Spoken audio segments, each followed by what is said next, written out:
नमस्कार, आप capital TV देख रहे हैं। मैं हूं आपके साथ समीक्षा तिवारी। देश के सबसे बड़े सवालों में से एक सवाल का जवाब आखिरकार मिल ही गया। दशकों से एक खेल चल रहा था। विदेश से पैसा आता था धर्मशाला और स्कूल के नाम पर, लेकिन जमीन पर होता था कुछ और ही। झारखंड के जंगलों में, मणिपुर के पहाड़ों में, मुंबई की झुग्गियों में एक साइलेंट वॉर लड़ी जा रही थी।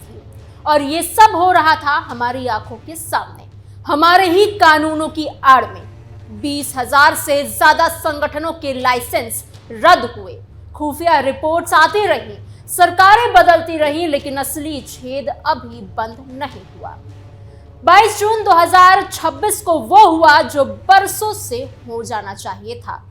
अमेरिकी सांसद भड़के, बड़े बड़े संगठन घबराए, लेकिन ऐसा क्या किया भारत सरकार ने जिससे इतनी हलचल मच गई? क्या है पूरी खबर, बताते हैं आपको स्पेशल स्टोरी में। विदेशी फंड से धर्म पर असर, विदेशी फंड और धार्मिक एजेंडा, संरक्षण या धर्मांतरण। बात है 22 जून 2026 की। उस दिन भारत सरकार ने एक बहुत बड़ा कदम उठाया। केंद्रीय गृह मंत्रालय ने एक गैजेट नोटिफिकेशन जारी की, जिसमें FCRA रूल्स यानी फॉरेन कंट्रीब्यूशन रेगुलेशन एक्ट के नियमों को और ज्यादा सख्त कर दिया गया। अब आप सोच रहे होंगे कि FCRA आखिर है क्या, तो समझिए, ये वो कानून है जो तय करता है कि भारत में काम करने वाले NGO और दूसरे संगठनों को विदेश से पैसा किन शर्तों पर मिल सकता है। और इस बार सरकार ने एकदम साफ कर दिया है कि धर्म परिवर्तन के लिए विदेशी पैसा बिल्कुल नहीं चलेगा। अब ये नए नियम आए कहां से और क्यों जरूरी थे, ये समझने के लिए हमें थोड़ा पीछे जाना होगा। देखिए ये रिपोर्ट। जब 2011 में FCRA के मूल नियम बने थे, तब संयुक्त प्रगतिशील गठबंधन की सरकार थी, यानी UPA की सरकार थी। उस वक्त इन नियमों के तहत संगठनों को बस इतना बताना होता था कि वो धार्मिक, शैक्षिक, सामाजिक या सांस्कृतिक काम करते हैं, और बस विदेशी पैसा मिल जाता था। ये जांच बहुत कम होती थी कि असल में आखिर काम हो क्या रहा है। नियमों में धार्मिक उद्देश्य की कोई पक्की परिभाषा थी ही नहीं, और इसी चुप्पी का बहुत बड़ा नुकसान हुआ। उस दौर में जब सोनिया गांधी का सत्ताधारी गठबंधन पर काफी प्रभाव था, ये कमी सिर्फ कागजों पर नहीं रही, ये जमीन पर भी दिखी।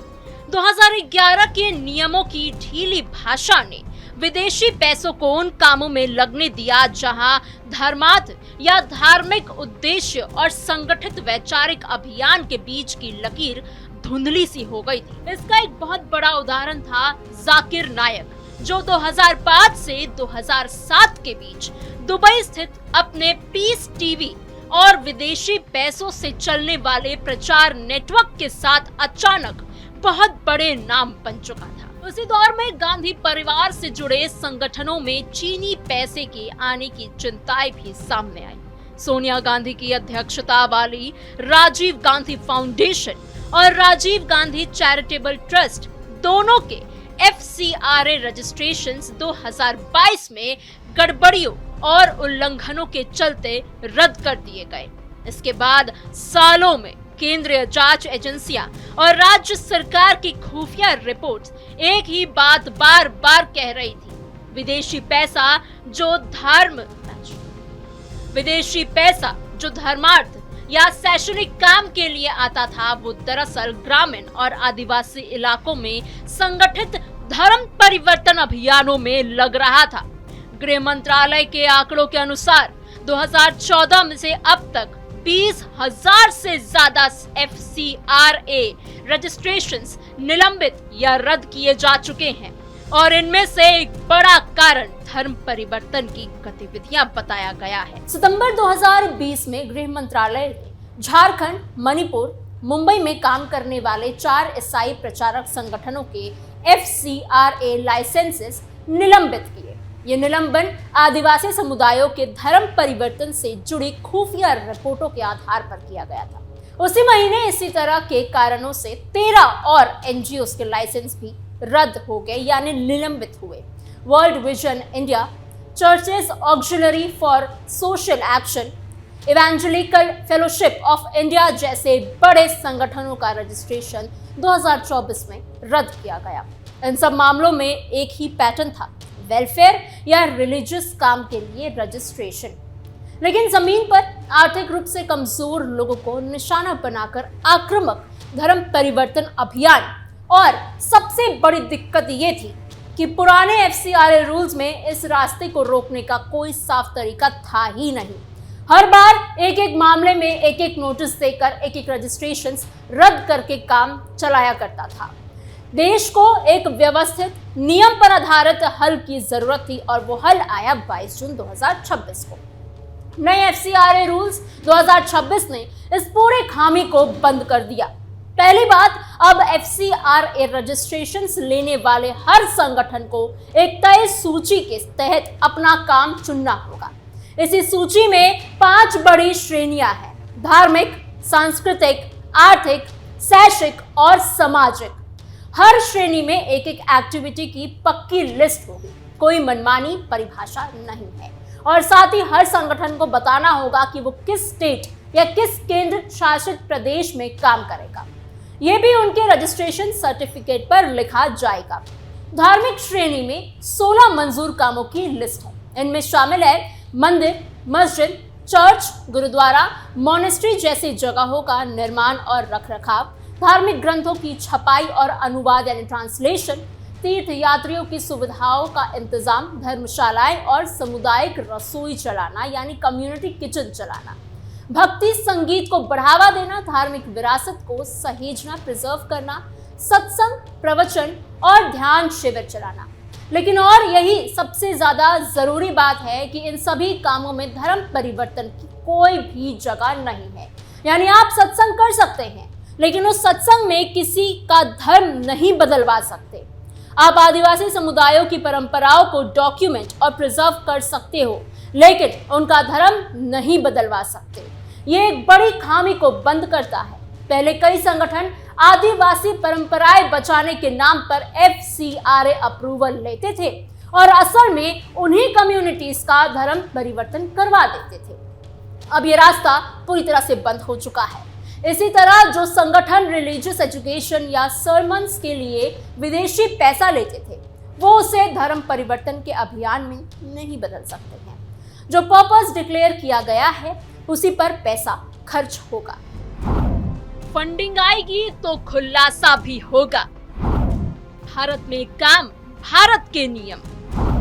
अब नहीं चलेगा पर्दे के पीछे का कंट्रोल। अब एक जरूरी बात जो बहुत से लोग गलत समझते हैं, ये कानून देश में धर्म परिवर्तन पर कोई राष्ट्रव्यापी रोक नहीं है। अगर कोई अपनी मर्जी से धर्म बदलना चाहता है तो वो उसका निजी मामला है। ये कानून सिर्फ और सिर्फ विदेशी पैसे के बारे में है। अगर आप विदेशी पैसे से धार्मिक या दानकारी काम कर रहे हो तो उस पैसे से धर्म परिवर्तन नहीं होगा। दूसरा बड़ा बदलाव है की फंक्शनरी की परिभाषा का। ये नियमों ने इसे काफी बड़ा कर दिया है।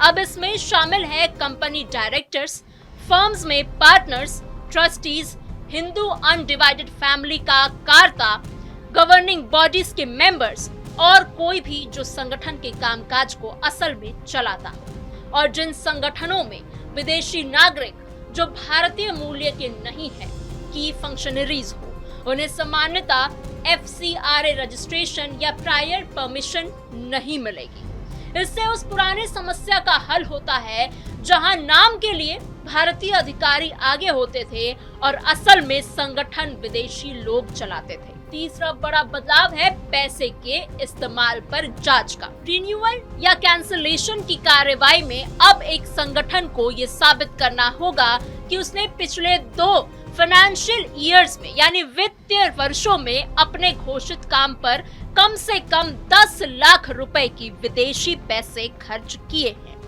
किश्तों में पैसे पाने वाले संगठनों पर और भी ज्यादा सख्ती हो गई है। अगली किश्त तभी मिलेगी जब पिछली किश्त का 75% इस्तेमाल हो चुका होगा। इसके साथ सरकार एक फील्ड इंक्वायरी भी करेगी। संगठन को नया फॉर्म भरना होगा। चार्टर्ड अकाउंटेंट का सर्टिफाइड यूटिलाइजेशन स्टेटमेंट देना होगा। बैंक स्टेटमेंट्स, एक्टिविटीज की रिपोर्ट और जरूरत पड़ने पर तस्वीरें भी देनी होंगी। चौथा बड़ा बदलाव है पारदर्शिता का, यानी ट्रांसपेरेंसी का। अब रजिस्ट्रेशन या एनुअल रिटर्न भरते वक्त संगठनों को अपनी ऑफिशियल वेबसाइट और सभी सोशल मीडिया अकाउंट्स की जानकारी देनी होगी। जहां पैसा किसी बीच के रास्ते से आ रहा हो, वहां असली दाता की पहचान, पता, ईमेल का खुलासा करना होगा। एनुअल रिटर्न में प्रोजेक्ट वाइज और लोकेशन वाइज पूरी एक रिपोर्ट तैयार करके देनी होगी। जो संगठन 2026 के नए नियमों से पहले रजिस्टर्ड थे, उन्हें 1 साल का समय दिया गया है कि वो सरकार को बताए कि किन कामों और किन राज्यों के लिए वो अपना रजिस्ट्रेशन रखना चाहते हैं। अब एक और अहम बात, इन बदलावों के लागू होने से सिर्फ 10 दिन पहले अमेरिकी सांसदों ने इस पर भारी चिंता जताई थी। सेनेट फॉरेन रिलेशन कमेटी के प्रमुख सेनेटर जेम्स रिचर्ड्स ने मीडिया से बात करते हुए कहा था कि FCRA NGOs पर बहुत भारी और अपारदर्शी बंदिशें लगाता है, जिससे उनका रोजमर्रा का काम लगभग नामुमकिन हो जाता है। उन्होंने ये भी बताया कि अगर FCRA का इस्तेमाल अमेरिका से जुड़े क्रिश्चियन संगठनों के पैसे या संपत्ति छीनने के लिए हुआ तो ये बहुत चिंताजनक होगा और अमेरिका ऐसे देशों को सबके सामने बुलाने से नहीं हिचकिचाएगा जो क्रिश्चियंस और दूसरे धार्मिक समूहों के अंतर्राष्ट्रीय स्तर पर मान्य अधिकारों का उल्लंघन करते हैं। लेकिन भारत सरकार का जवाब बिल्कुल साफ है, ये कानून किसी एक धर्म के खिलाफ है ही नहीं। ईसाई और इस्लामी दोनों तरह के NGOs पर ही ये लागू होता है और ये दुनिया में एक सामान्य बात है। अमेरिका में FARA कानून है, फ्रांस में विदेशी धार्मिकों संगठनों पर कड़े नियम लागू है। भारत का FCRA ढांचा भी इसी सोच पर खड़ा है, अपने सबसे कमजोर लोगों को विदेशी पैसे से चलाने वाले धर्म परिवर्तन अभियानों से बचाना। ये कहानी यहाँ खत्म नहीं होती है, एक और बड़ा कदम अभी बाकी है।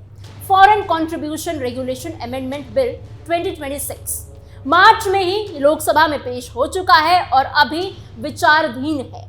ये बिल मूल FCRA एक्ट में बदलाव का प्रस्ताव करता है। इसमें एक डेजिग्नेटेड अथॉरिटी बनाने की बात कही गई है, यानी सरकार द्वारा नियुक्त एक अधिकारी जो उन संगठनों की संपत्तियों का प्रबंधन करेगा जिसका FCRA रजिस्ट्रेशन रद्द हो चुका है, छोड़ा जा चुका है।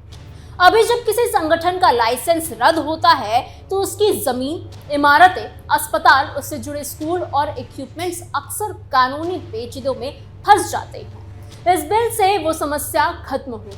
डेजिग्नेटेड अथॉरिटी उन संपत्तियों को संभालेगी और जरूरत पड़ने पर उनसे मिली रकम भारत के संचित कोष में जाएगी। तो कुल मिलाकर देखें तो तस्वीर बिल्कुल साफ है। 22 जून 2026 का ये फैसला कोई डर से उठाया गया कदम बिल्कुल भी नहीं है।